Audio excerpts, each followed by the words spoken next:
Hello friends, welcome back to my channel. आज हम लोग पढ़ेंगे कलर। देखो हमारे पास इतने कलर हैं। ये कौन सा कलर है? ये कौन सा कलर है? वायलेट।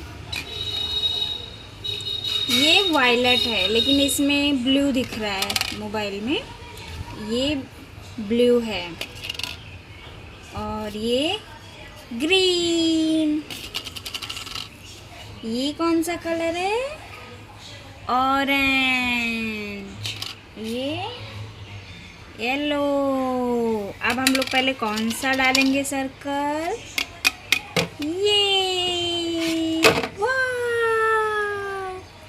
अब हम लोग डालेंगे येलो। अब हम लोग डालेंगे ब्लू। अब ऑरेंज। ये सब क्या है? सर्कल। ये ग्रीन।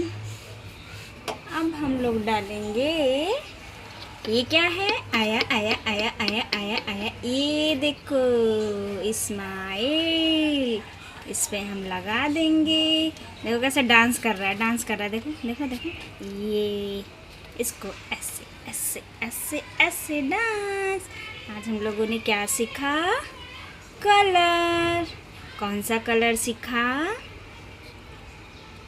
ये कौन सा कलर है? बताओ बताओ। ये है वायलेट, लेकिन इसमें दिख रहा है ब्लू, तो हम लोग ब्लू बोलेंगे। ये है येलो। ये ब्लू, ऑरेंज, ग्रीन। ये बाय बाय। ऐसे ही वीडियो देखने के लिए हमें फॉलो करें, वीडियो को लाइक करें।